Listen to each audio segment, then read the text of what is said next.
Today I am going to explain you the preparation of journal entries, and the rules followed for journal entries will be based on accounting equation, and the rules are: Rule 1, debit when assets increase, credit when assets decrease. Rule 2, credit when liabilities increase, debit when liabilities decrease. Rule 3, debit all expenses and losses, credit all revenue and gains. Now, on the basis of these rules, I will prepare certain basic journal entries, so that with the help of those you will be able to understand the principles of making journal entries, and later on you will be able to make complicated entries on your own also. Okay, so let us start. First is, Ram started business with cash. Okay, I am not going to write the amounts because that won't serve the purpose. We just want to know which account is to be debited and which account is to be credited. Now, Ram starts business with cash. Now, in this case, two accounts are involved. One, cash, and other, Ram's account.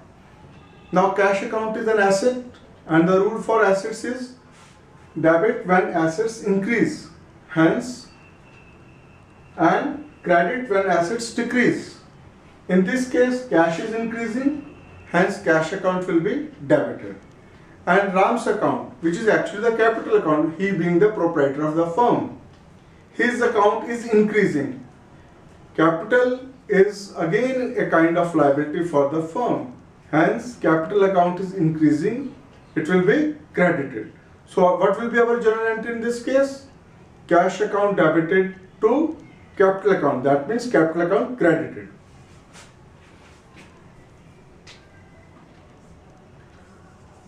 Cash account debited to capital account. Now our second journal entry is cash deposited in the bank. Now if you deposit cash in the bank, you are going to reduce cash with yourself, and cash in the bank will increase. Both accounts, cash and bank, are assets account. So cash is decreasing, so cash will be credited. Since bank is increasing, bank will be debited. Bank is increasing, hence this rule. So our journal entry will be bank account debited to cash account. Bank account debited to cash account. Third entry is purchased furniture with cash. Now again in this case, both accounts are assets account, furniture as well as cash. Since we are buying furniture, furniture is increasing, so furniture account will be debited. And since cash is decreasing, cash account will be credited, because our rule is debit when assets increase and credit when assets decrease. So our journal entry in this case will be furniture account debited to cash account. And next journal entry is about purchasing goods. Now when we buy goods for our business, now that is debited to purchase account, and purchase account is an expense account, and rule for expenses is debit all expenses, hence purchase account will be debited. Since we are paying cash for our purchases and cash is reducing, cash account will be credited, that is credit when assets decrease, hence cash will be credited. Entry will be purchase account debited to cash account. Next is purchased goods from Shyam on credit. Now again we are buying goods, As you know, purchase account is an expense account, and the rule for expenses is debit all expenses. Again, purchase will be debited. But in this case, we are buying on credit from Shyam, and that means liability is increasing, and the rule for liabilities is credit when liabilities increase.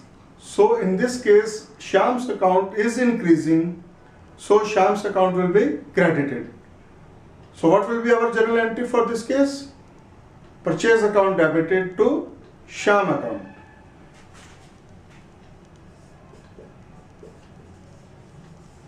Purchase account debited to Shyam account. Okay. Next is sold goods for cash. Now in this case, sales account.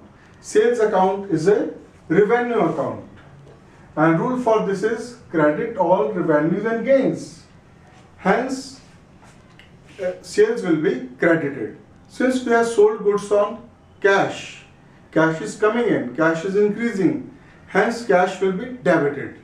Rule being debit when assets increase.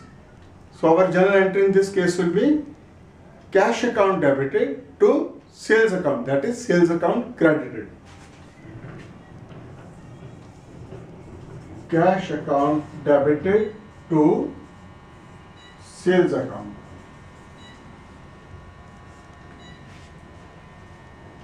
Our next entry is sold goods to Naresh on credit. Okay. Now in this case, again sales account is involved. Since we have sold, and sales account, as you know, is a revenue account, and the rule is credit all revenues and gains. Hence sales account will be credited. Okay. But we have sold it on credit to Naresh. Now Naresh account is an asset for us, because later on we have to receive money for goods sold to him.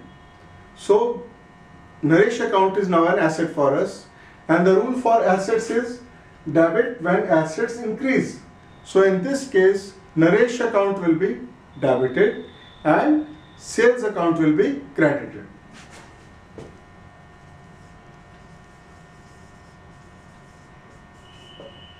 To sales account.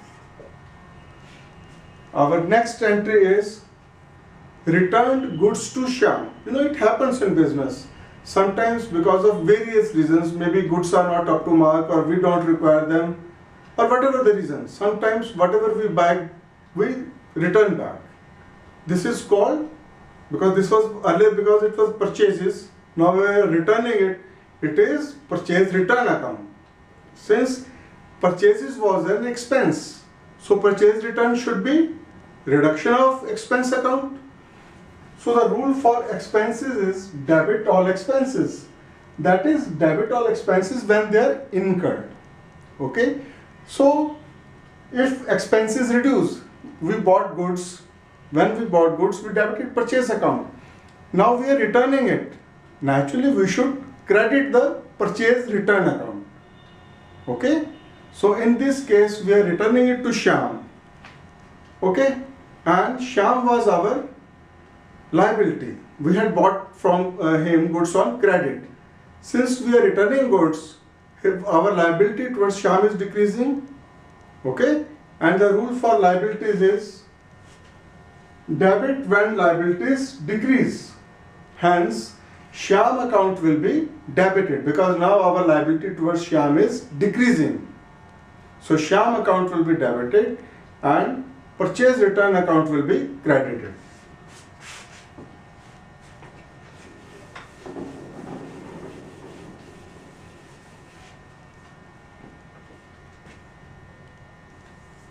Shyam account debited to purchase return.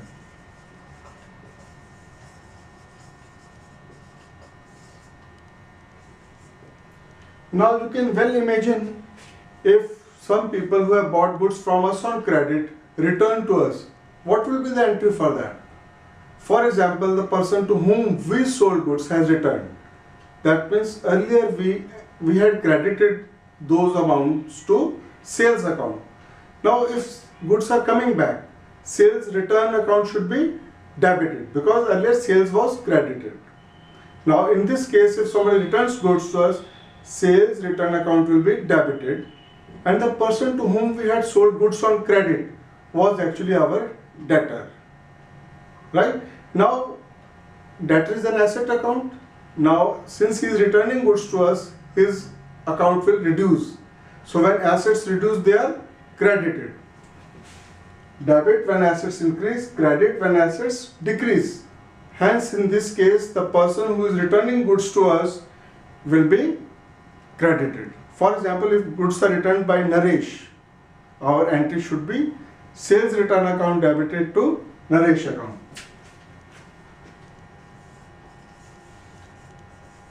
Sales returns account debited to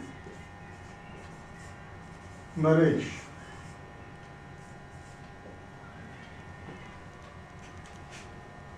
Now, if we make payment of rent through check, in this case, we are paying rent. Rent is an expense account, and for expenses, the rule is debit all expenses whenever they are incurred. So, if we are paying rent, then rent account will be debited. Since we are paying through the check, our bank account is decreasing, and bank account being an asset, rule applied will be credit when assets decrease. So what will be our entry now? Our entry will be rent account debited to bank account. Rent account debited to bank account.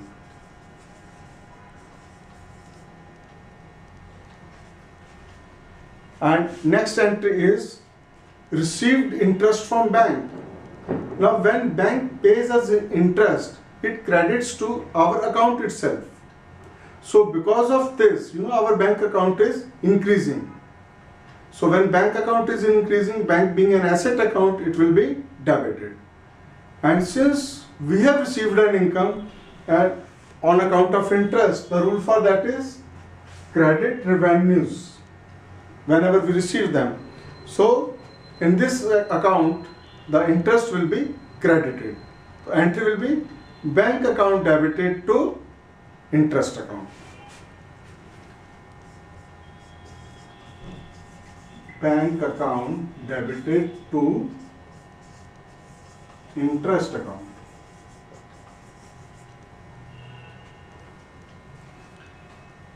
Our next entry is paid Shyam.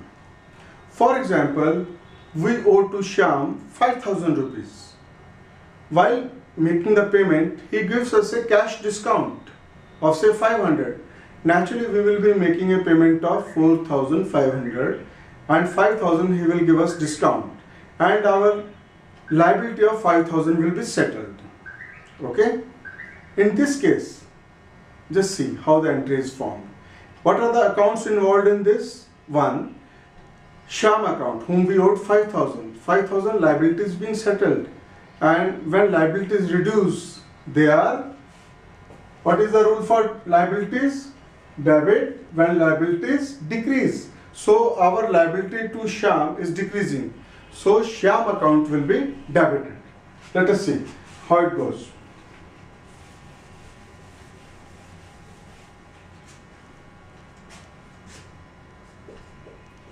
Shyam account debited 5,000. And see, since we have paid only 4,500 to him, so our cash is reducing by only 4,500. So cash being an asset account, when it is reducing, it will be credited. So cash account will be credited by 4,500 only to cash account 4,500. Now what about the difference of 500? This is the amount of discount earned by us. This is the amount of discount earned by us. Hence, discount is a gain for us, and the rule is credit all revenues and gains. Hence, discount received account will be credited 500. You must notice that the total of debit side is 5000 and the credit side's total is also 5000. Both sides are equal. Now you see in this entry is special one in the sense that it involves more than 2 accounts. Now wherever more than 2 accounts are involved in a journal entry, that entry is called compound entry. Okay? I'll give you another example of compound entry. For example, on a particular day, on a single day, if 2 or 3 or more entries are done of the same type, we can make a single journal entry for that also. For example, on a particular day we pay rent, we pay interest, we may pay salary. For all these things, we can make a single journal entry. For example, if we pay rent, so rent account will be debited. Say we pay 1000 rupees, and if we pay interest also 500 rupees, and for example if we pay salary also, so salary account will be debited say 3000. If all the amounts, say 3000 plus 4500, 4500 is paid through cash, so our cash is reducing only by 4500, so cash account will be credited by 4500 to cash account 4500. Now this is again an example of compound entry. This is again a compound entry. Okay? Now, for example, this is a case where we have received discount. For example, if somebody pays us before date, we may also allow some cash discount.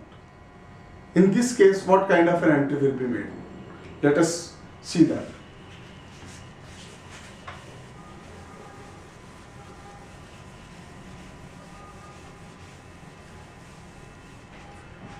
For example, Mr. B, who owes us 2000 rupees, and we allow him 10% discount on his making payment to us.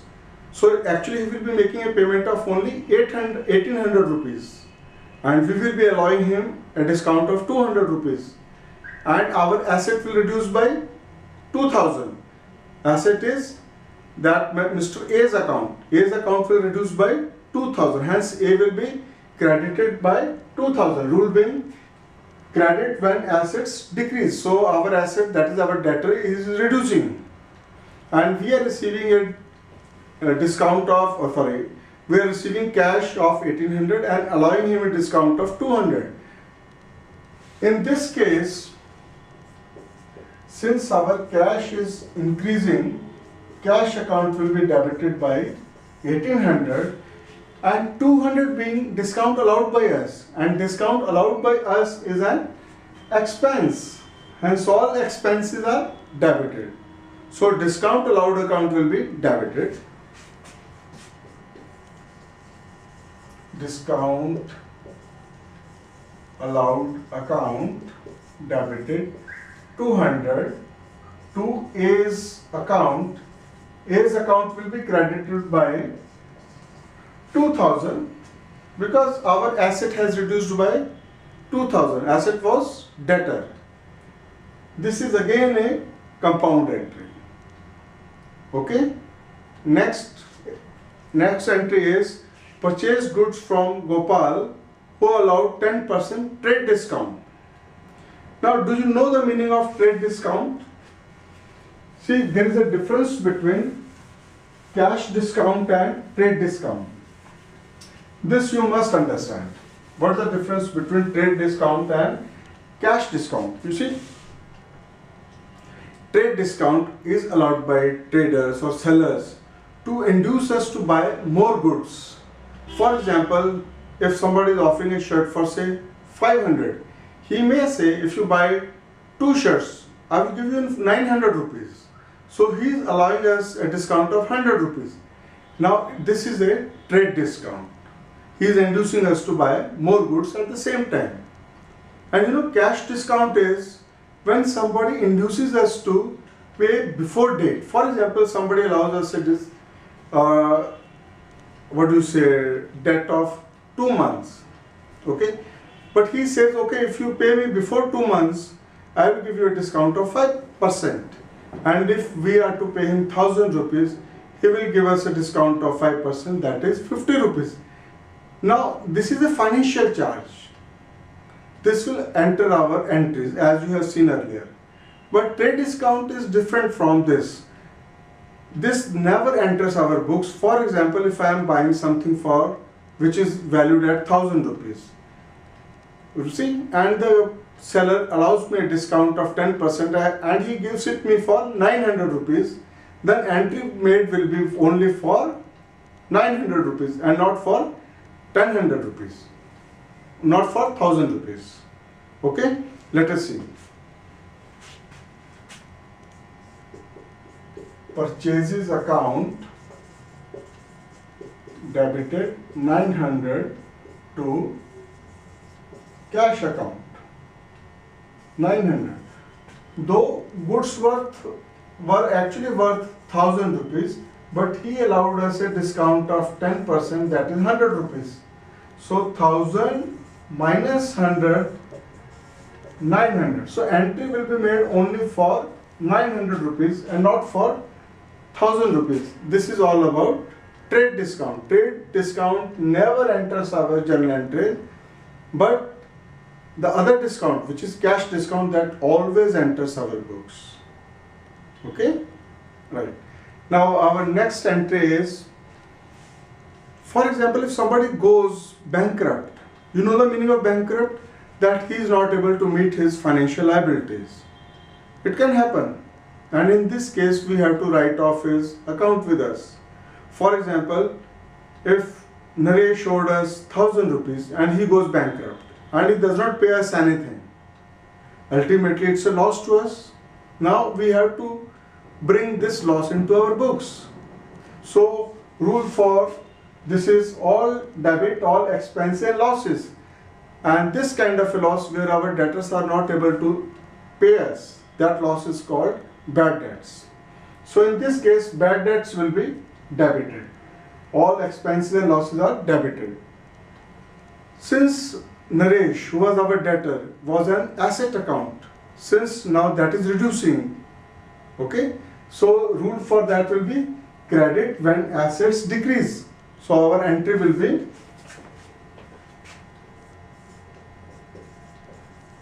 bad debts account debited to Naresh account. Now in this case, you know what has happened?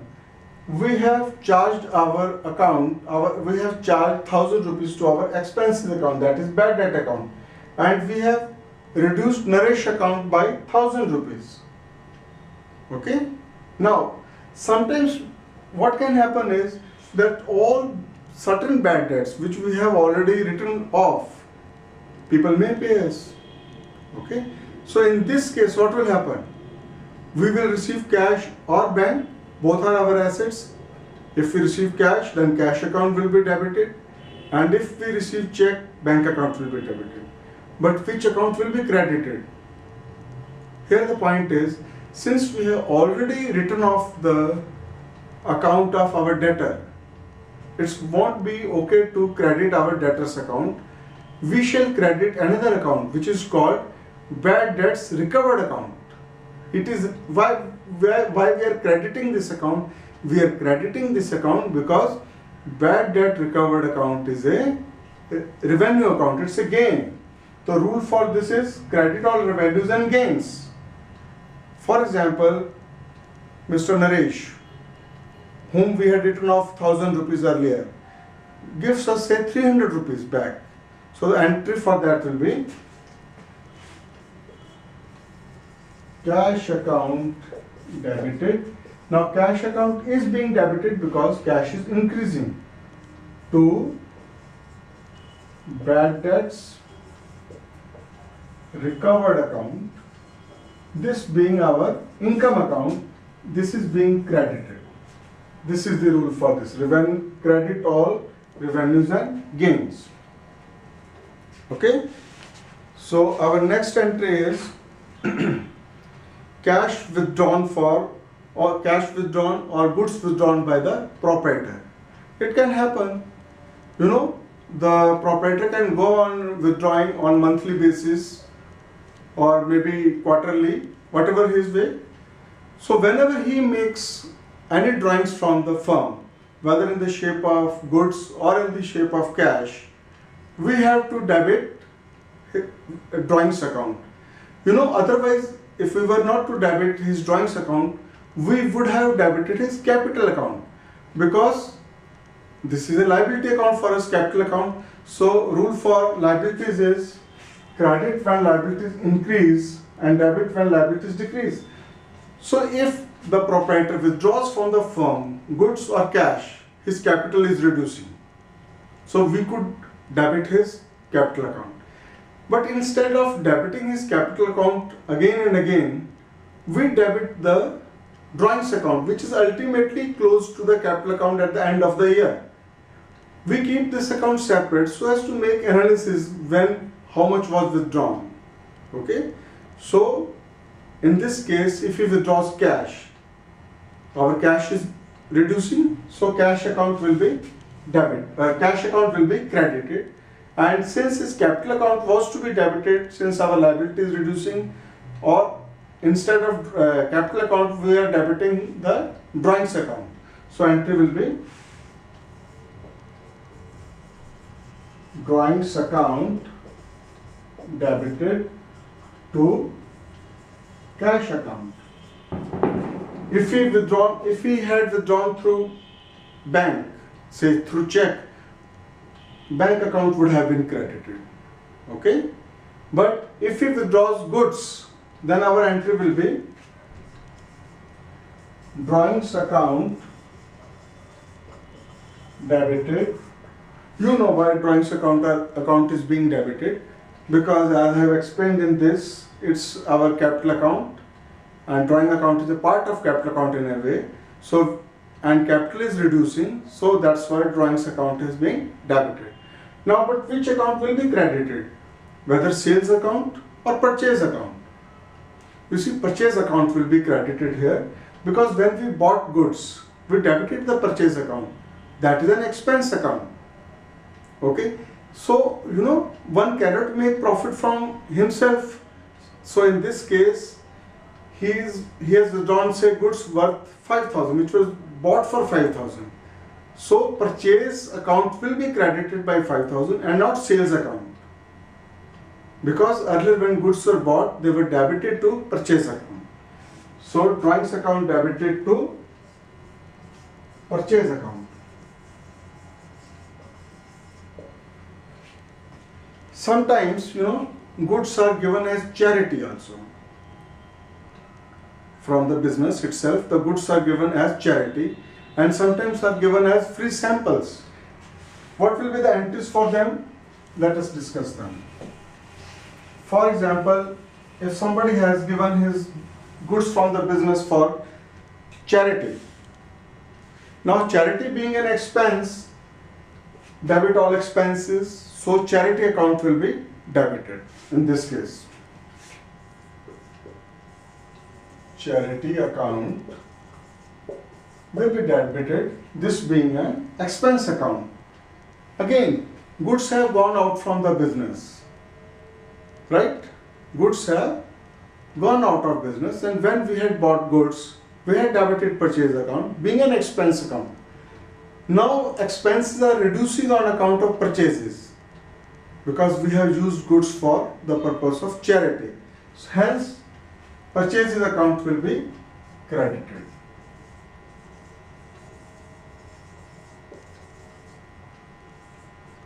Similarly, if we have given goods from our business as free samples, now naturally we give free samples for advertisement of our business. So in this case, advertisement account will be debited, or advertising account will be debited, that being an expense for the firm. So rule for expenses is debit all expenses. So in this case, advertising account will be debited and purchase account will be credited. I have given explanation why purchases will be credited, similar to this. Okay. Now again we can have another entry for, sometimes whenever we are installing a machinery in the factory, or we are sometimes with our own resources make some building in our factory or in our showroom, we make something. For example, whenever we buy machinery, we may create a platform for it, we may do some wiring for it. While bringing the machinery to our premises, we might have paid some freight, etc. What has to be done in this case? Remember one thing, all the expenses paid by you for bringing the machinery to your premises, like freight, octroi, or all the taxes, all will be debited to machinery account. Because that means in technical language we call all those expenses will be capitalized. This being an asset, machinery. So all those expenses which we have spent for the purpose of bringing the machinery to our factory will be debited to machinery account. Similarly, all the expenses which we incur in our factory to install the machinery, like making a platform for it, wiring, etc., to bring it in the operational form, all expenses will not be debited to respective expenses, but will be debited to machinery account. For example, we engaged our workers for the purpose of installing this machine. So wages paid to them will not be debited to wages account, but will be debited to machinery account. If we have taken certain materials from our factory for the purpose of installation, again those expenses will be debited to machinery account, right, and not to expenses account from which we have taken. So in this case the entry will be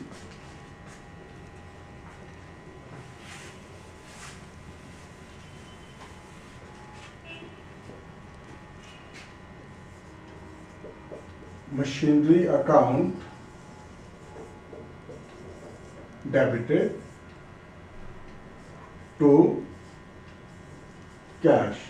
Now this cash you might have paid for buying the machinery, or for paying for freight, paying for taxes, whatever, insurance, etc. you paid for it, and all the expenses which you paid for its installation, maybe wages, etc. Whatever you paid for it should be debited to machinery account. Okay. Similarly, if you're you have set up a small shed in your factory, all those expenses which you have spent on that, all will be debited to building account and not to respective heads. For example, your own factory's workers have made the shed and you have taken cement, etc. from your factory. All the material you have taken from your factory for the purpose of making this shed. In this case, the entry will be machinery account,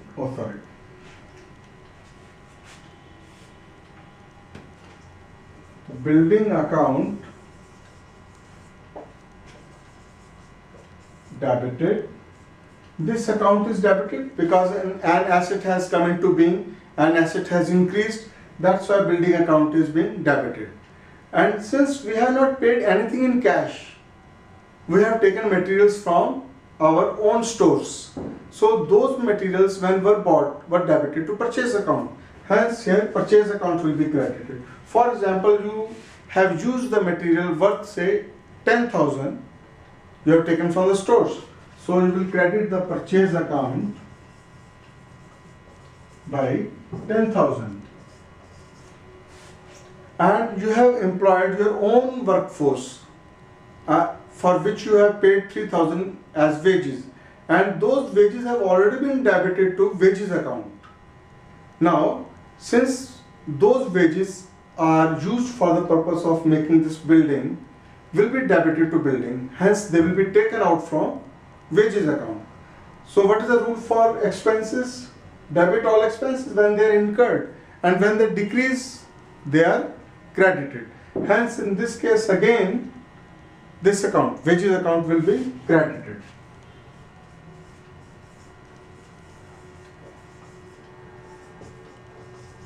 So 15,000 will be debited to building account. Again, it is a compound entry. Now there are certain entries which are mostly made at the end of the year. That is for prepaid expenses. Now you know what are prepaid expenses? Prepaid expenses are those expenses which we have paid for the accounting period which is going to be the next year for us. I mean, which we have paid beyond this accounting year. For example, you have got insurance done in the month of, say, January. On 1st January, you got insurance done for, say, a period of 1 year, for a period of 12 months. And your accounting period is from 1st April to 31st March. For example, your accounting period is 1st April 2012 to 31/3/13. Okay? And you got your insurance done on, say, 1/1/12, or you can say 1/1/13. Now you see, this insurance is going to run for 12 months starting from 1st January, but this accounting period is going to end on 31/3/13. So that means this insurance will be useful for this accounting period only for 3 months, January, February and March. And for 9 months you have paid for the next accounting period, that is 13/14. If you have paid, say, 12,000, so out of that 12,000, 3,000 is for 12/13 and 9,000 is for 13/14, since you have made payment for this. So in this case, for example, if you made the payment, when you made the payment, you made this entry: insurance account debited to bank, say 12,000. Now in this case, insurance account has been debited, since insurance is an expense. Okay? And you have credited bank because you paid through bank, your bank has reduced. Now if you look at it, on 31/3/13, you have spent only 3,000 out of it. 9,000 still pertains to next period. Hence, you have to reduce your insurance expense by 9,000. And prepaid insurance is an asset for you because you have paid for the next period in advance. So on 31/3/13, 9,000 is an asset for you. That is prepaid insurance. So when assets increase, they are debited. Your entry will be prepaid insurance account debited 9,000 to insurance account 9,000. I will tell you the reason again for this. Prepaid insurance has been debited because prepaid insurance is our asset as on 31/3/13, because for 9 months we have paid in advance, and insurance is being credited because insurance was booked as 12,000. It was an expense, so we have to reduce our expenses by 9,000. So when expenses are to be reduced, they are debited. Credit all revenues, debit all expenses when they are incurred, and when they reduce, they are credited. That's why insurance is being credited. Now I will tell you about outstanding expenses. Now at the year end, sometimes we feel that we find that we have not paid for certain things. For example, salary, rent, anything, any business expenses could be.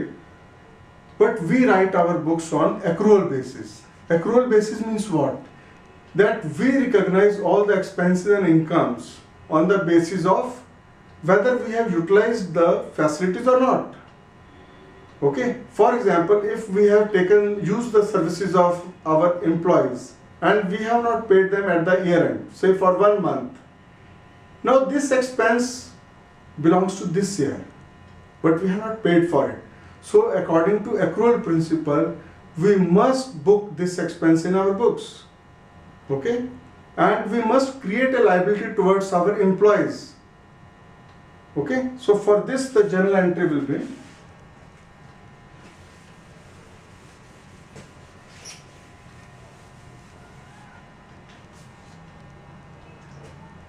salaries account debited to outstanding salaries account. Now salaries account is being debited because salary being an expense, the rule is whenever expenses are incurred they are debited, so salary account is being debited, but at the same time we have not paid for it. It's a liability. So rule for liabilities is credit when liabilities increase. Credit when liabilities increase. So in this case outstanding salaries is an liability account. It is being credited. If you have not paid rent, for example, your entry will be rent account debited to outstanding rent account. Okay, so I think you have understood this. Another entry I am going to tell you, and that is for depreciation. You know what is depreciation? Depreciation is reduction in the value of fixed asset because of usage, etc. Maybe they become obsolete also, but mainly because of usage. For example, if I buy a machinery for 10,000 rupees and the estimated life of this machinery is 5 years, and if I go by straight line method, so naturally it means every year my machinery will reduce by 2,000 rupees. Okay, now 2,000 reduction in the value of my machinery has to be booked. It is an expense for me, and that expense is called depreciation. Now in this transaction I have incurred an expense of 2,000, and at the same time my machinery has also reduced by 2,000 in value.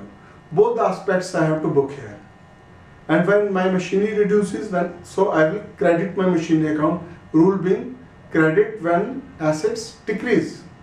So in this case the entry will be depreciation account debited to machinery account, say 2,000 rupees. This was bought for say 10,000, estimated life is 5,000, and at the period of 5 years if it is worth nil. So that means 2,000 depreciation is happening every year, and it should be booked. And depreciation being an expense is being debited, and since my machinery is reducing, machinery being an asset, when reduces will be credited. I hope you find it interesting, and I hope you will make full use of it. And in my next lecture I will be telling you about the posting in the ledger and preparation of trial balance. Thank you.